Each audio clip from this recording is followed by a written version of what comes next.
Hi, it's Dwyer, gamblersadvisory.com, dwyervip.com.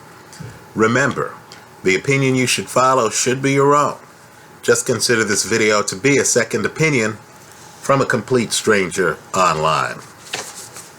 Now let me say, I'm not pretending to be fair and balanced here. I'm not. You show me fair and balanced and I'll show you where a point of view is getting watered down. Right? My constituency here isn't intended to be sports fans or boxing fans. Right? It's really intended to be gamblers. And unfortunately, as you can imagine, gambling involves some hard assessments. I don't have the benefit of being able to be politically correct. Right? We have to call it as we see it, especially when we're talking about world-class fighters who are going up against world-class opponents. So there's some prospects who I believe in. I believe the sky's the limit for these guys, right? You've heard me talk about them here online. Frankie Gomez, who I understand has had a problem in his personal life and, doesn't like losing weight and stuff like that. Look, Frankie Gomez is the real deal.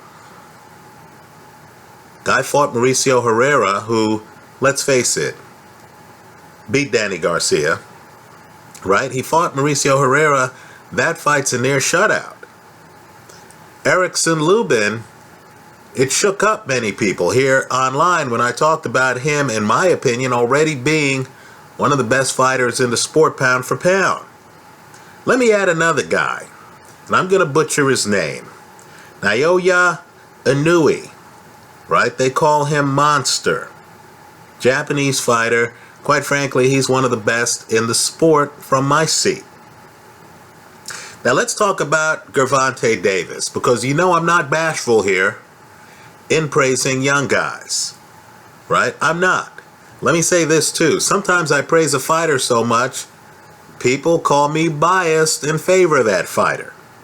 Right? I heard it when I was praising Floyd Mayweather.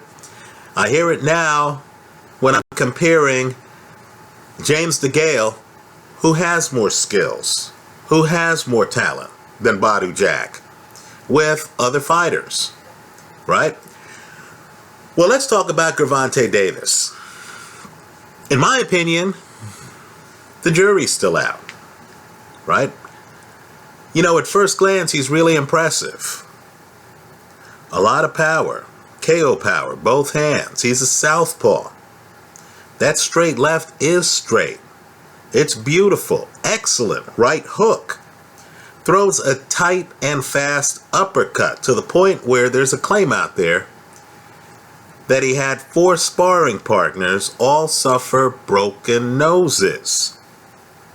Now, as an aside, because I know some young boxers follow my podcasts, what I want you to do right here, because boxing's a brutal business with not as much money as you think.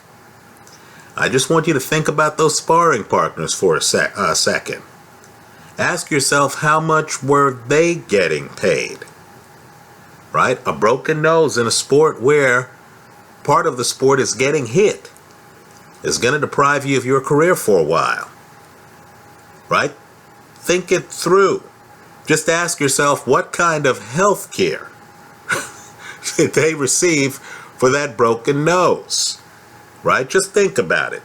Well, anyway, Gervonta Davis just took out an unbeaten fighter, Jose Pedraza, a champion. Right? Davis, as I make this video, is a champion. Many here online, right? My colleague Hatman and others are saying a star is born. Right? Davis won the fight by stoppage. What better way to get a title than to stop the champion? Right? The future has arrived. Well, here's why I'm hesitant. And understand, this is world-class boxing. I understand his promoter's Floyd Mayweather. Right? Here's why I'm hesitant. Here's why I don't believe Davis belongs in the conversation with people like Vasyl Lomachenko. It's his front foot. He's what Bernard Hopkins calls stiff-legged, right? He needs that front foot planted for balance and power. We talk about footwork here often. I talk about guys like DeGale, Andre Ward, right? You can tell the special fighters, Adonis Stevenson, they move their feet. They're not stiff-legged in the same position trying to lean forward on some lead foot that, is already ready, right? But yet that's what Davis does. Understand, because he needs that foot planted for balance and power, when it's not planted, he's missing both. It's what I call a tell. Now I know he's unbeaten. I know the world's his oyster. He has the world at his feet right now. He's the champ. No one can say otherwise. He just knocked out the former champion. Right? But we're gamblers here. We have to look at the good and the bad, don't we? If I'm going to assess this guy's chances against the Vasyl Lomachenko, right? If I'm going to assess his chances against the Nicholas Walters, a guy who's also stiff-legged but who probably punches harder than Davis, then don't I have to focus on things like that front leg, right? Understand, guys who are fluid, guys who can float, guys who can operate on the balls of their feet would look at that front leg the entire fight. They'd force him to move it. They'd know when to attack. Whenever that front leg is, not planted, when he's picking up that front leg, not when he's about to drop it, because then he has leverage. But when he's picking up that front leg, you can imagine how a master would play with that. Think about Sonny Liston's footwork against Muhammad Ali. Right, folks? Liston, a 7-1 favorite, was outgunned from the opening bell. Right? As Ali's dancing around the ring, he knows when Liston can throw power shots. Right? Liston has to have his feet together. Now, let me say this. You want a better example of a stiff-legged guy who looks great on highlights, but who got beat by a guy who was more advanced and more fluid? Just look at a fight we called here online years ago. Bernard Hopkins' win over Kelly Pavlik. Right? Pavlik, big guy, stiff-legged. Right? As Hopkins moves around a stiff-legged guy, and that stiff-legged guy has to pick that leg up and reset, Hopkins was able to go in and out the entire fight. Right? So footwork is more than having your feet in the right position so you can throw power punches and stuff like that. Advanced guys, Andre Ward, for example, will be in front of you, but you won't know whether he's coming or going because he can lift his feet. He's not keeping his feet in the same position the entire fight. So, I noticed there are a group of young guys out there. Davis is one. Adrian Broner, who I've criticized in other videos. Right? I picked Sean Porter, fluid, with his feet over Adrian Broner. Feet wide apart. Right? Needs that stiff front leg to generate power. Right? You get Broner to close his feet a bit, not the same fighter. Right? They're a group of young guys who are looking at their icon, in some cases their promoter, Floyd Mayweather, right? And they remember the highlights where Floyd has his feet wide apart, has that front foot in front of him, and he's blocking shots coming back at him. Right? What I want them to do is to realize that, one, Floyd Mayweather was a great athlete. Understand, hand speed, reflexes were never an issue with Mayweather. He was a great athlete who then had a great technique. But look at the Mayweather who fought Robert the Ghost Guerrero. Right? That Mayweather is moving around the ring against an opponent who needed to set his feet. Right? Mayweather could lift his feet when he wanted to. When you notice Mayweather against a fighter like Canelo, you notice not just the talent gap, and it was wide, but you notice the athletic gap between the two men. Mayweather, even an older Mayweather, was just a much faster, more fluid, better moving athlete than Saul Alvarez. Right? So when I look at Broner, and I'll make a separate video, I like Broner in his next fight. Right? I like Broner in his next fight. But when I look at Broner and when I look at Davis, I see guys who are imitating only part of Mayweather. Right? These are guys who don't quite understand that you need a plan B and you need a plan C. Right? For example, Mayweather's on his front foot against Shane Mosley, gets hit with some murderous shots. Mayweather gives up on that idea, starts boxing him from the outside. Right? In other words, plan A didn't work out. I still have a fight to win. Let me go to plan B, plan C. Do you know how Davis would do on his back foot? What do you know about Davis's back foot game at this point in his career? You know, on his front foot, he has a stiff leg that a fluid guy like Vasyl Lomachenko would use against him.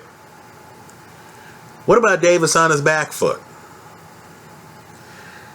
Let's talk about Davis defensively. And this is a fighter I respect. I'm just saying at this point in his career, as great as the highlights look, I'm going to be hesitant when he steps in the ring with the elites. You know, Davis, because he's been knocking everyone out, he's not defensively blessed. Not a lot of head movement. And he has a big head. Not a lot of head movement. Right? As I said, he's a bit heavy-legged. Right? Needs that leg anchored to make it work.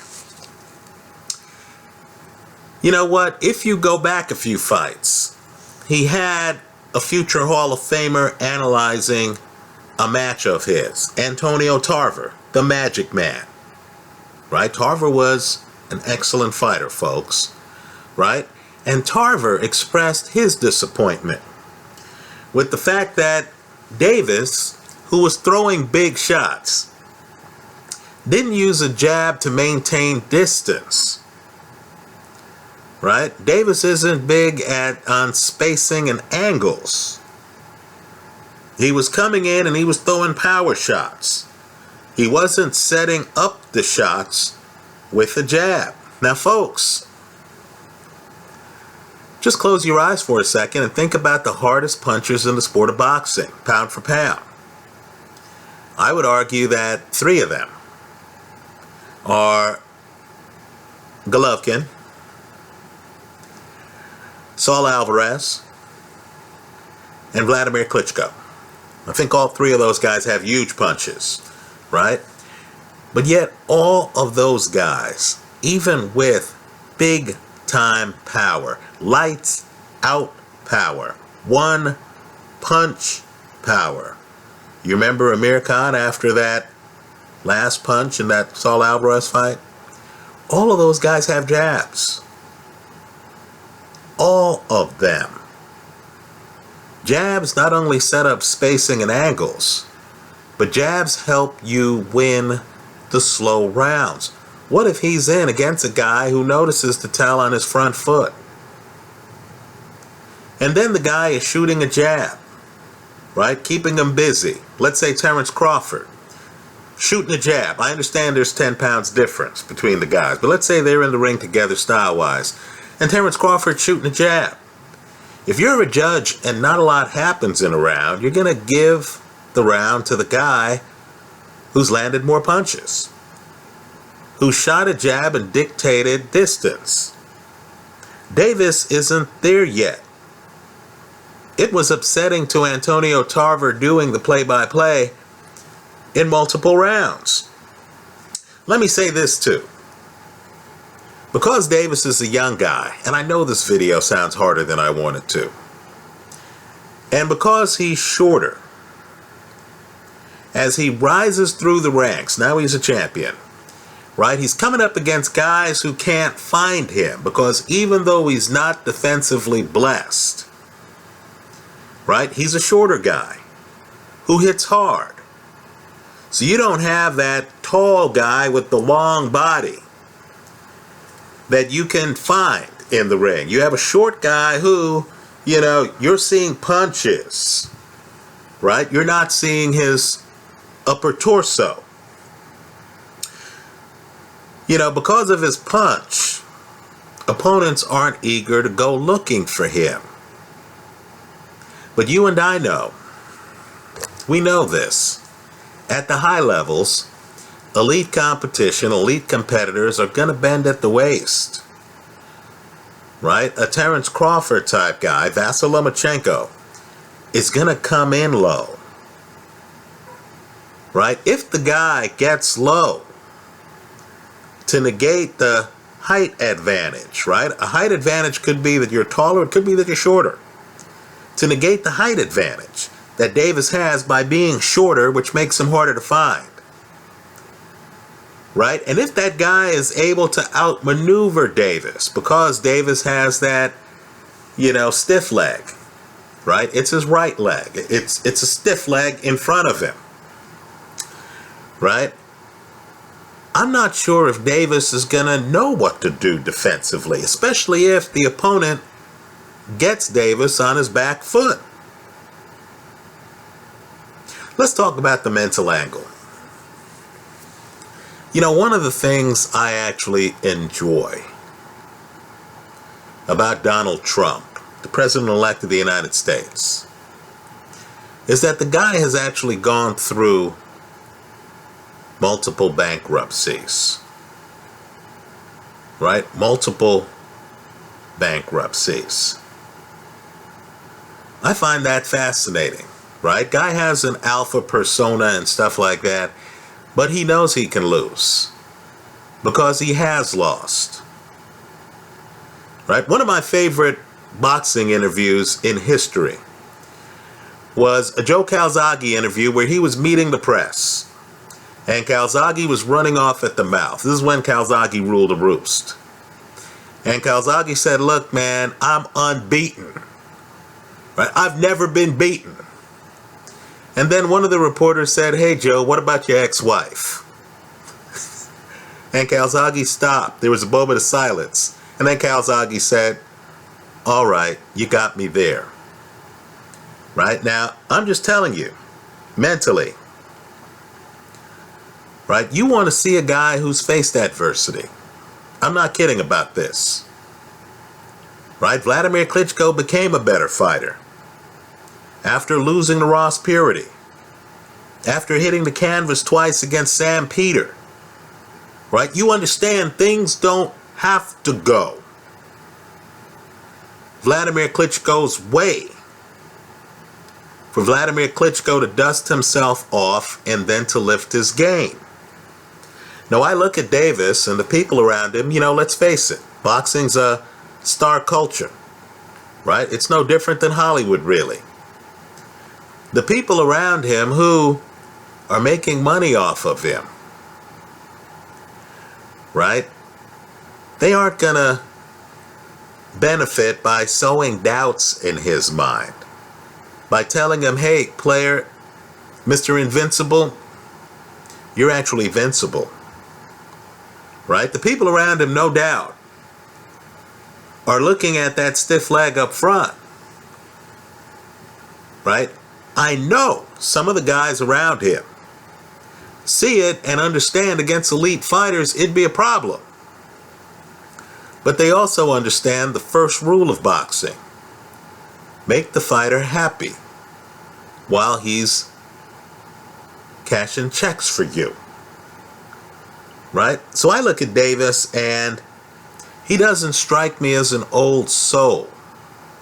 He doesn't strike me as a guy who has had heartache. Right? One of the things I loved about Andre Ward, a guy who was unbeaten back to, when he was 14 or whatever, was the fact that he actually got dropped. Right? Got dropped by Darnell Boone. Right? This was a guy who, had faced adversity. Davis hasn't. And the problem is, until you do, you might not realize certain holes in your game. Right? Vladimir Klitschko reworked his entire approach after the Corey Sanders loss. Right? There he's leaning forward. Afterwards, he's with Emmanuel Stewart. He's leaning back. He's shooting a jab. He's using length. Right? Let's just say I worry about young guys like this who've never faced adversity. Right? So, let me say, in conclusion, the way I would handicap Davis fights, I think he's real hard to beat from the outside in by an opponent who doesn't have a lot of mobility and who doesn't know how to use length. Right? An opponent who doesn't have a jab, who's trying to stay outside against him as he hunts you down. That's a bad visual.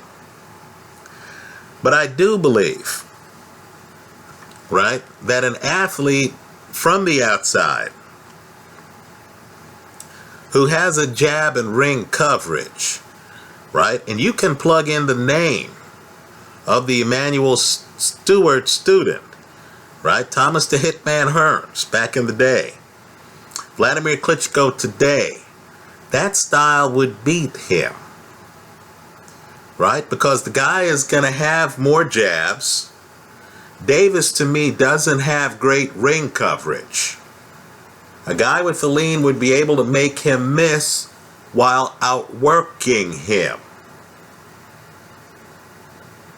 Right? Let me say, too, that Davis, southpaw, stands a little bit upright. You don't notice it that much because he's shorter. Right? Just food for thought. Let me say also, in the pocket when he gets going, he's dangerous. So the fighter who would really rough him up would be the fighter who would deny the creation of a pocket in the fight, or who would move so much that the identity of the pocket would be blurred. So, a Manny Pacquiao against Davis would beat him badly because Pacquiao's way outside. Then he's coming in with his own straight left hand. Pacquiao's shorter. So Davis's short height wouldn't be an advantage. Pacquiao has the faster hand speed. Pacquiao doesn't have the tell that Davis has. Pacquiao has the ring coverage to hit him, keep him turning, move to the side. So to sum up, right, I look at Gervonta Davis and I feel the same way as if I'm looking at Anthony Joshua. There's a lot of promise here, a lot of promise. But you need to stay away from the Bernard Hopkinses of the sport. In other words, those vets who see you and within the first 5 seconds can figure out that you're stiff-legged, can figure out that if they come inside with their head down throwing punches and get you moving backwards, you might not have that great a game. Right? So, to sum up, I'm impressed with Davis. Today I would take Vasyl Lomachenko over him. Right? I wouldn't have to think that hard about it. Right? Davis, southpaw, you know how he's going to stand. Vasyl Lomachenko, switch. Right? He can come in this way, he can come in this way. Right? Lomachenko, I can look at his feet. I don't quite know when he's going to throw punches because he's a switch. Right? His feet could look out of position for a righty, but then he could be throwing punches from a southpaw position. This is the problem opponents have with James DeGale. Right? With Davis, you know, if I see his left foot forward, he's not in a position to throw punches. He's a southpaw. Right? It's only when his right is forward and it's relatively rigid that he's going to be able to get off power shots. He's not a guy who can kind of hide his feet. Right? So, what I think is going to happen is I believe that the money team is going to bring this guy along as slowly as Joshua has been brought along. Right? When you have a guy with a lot of promise, you're literally hoping that the guy learns greatness on the job. I'm not kidding. Right? So I'm guessing in the gym, they're trying to teach Davis a new sense of balance. Right? They're trying to convince him to be up on his toes from time to time. Hide his feet. Right? They might even be trying to convince him, look, you need to bend at the waist. Think about it. Wasn't Joe Frazier a shorter boxer? Go back and look at the Joe Frazier highlights. He's bobbing and weaving. Why is a shorter Joe Frazier bobbing and weaving against taller fighters like Ali? Right? It's because he understood that standing upright like Davis stands wasn't the path to success against great opponents. Davis is 130 pounds right now. Crawford's 140. Guys, there are more guys than that out there. Mikey Garcia is out there. Right? You got a bunch of, Manny Pacquiao's talking about losing weight. What if Pacquiao suddenly says, hey, I'll fight you at 137? Right? So before we start praising Davis, right, let's hope the young man figures a few things out. Right? If they go too fast with his career, if they match him against a Vasyl Lomachenko, you'll be seeing me in line at the casino, and I will not be betting on Davis in that fight. That's how I see it. Let me hear from you. I know I'm going to hear, he's a young fighter. He's a young fighter wearing the belt. Okay? He's a young fighter wearing the belt. I'm all for guys after they get the belt saying, okay, I've worked my entire life for this. Let me enjoy it for a little bit. But people need to understand the flip side of the argument. There are those out there who are going to say, with the belt comes responsibility. Right? If you're the champion, you have to take on contenders. Right? Even Anthony Joshua has reached a point in his career where he now has to fight Vladimir Klitschko. Right? After being fed, Brazil, Charles Martin, people like that. Right? So, we'll see what happens with Davis. I'm just telling you, though, a stiff-legged guy who stands upright, who isn't blessed defensively, who isn't that great on his back foot, how do you think he's going to do against the elites at 130 and 135, right? Let me hear from you in the comment section to this video. Thanks for stopping by.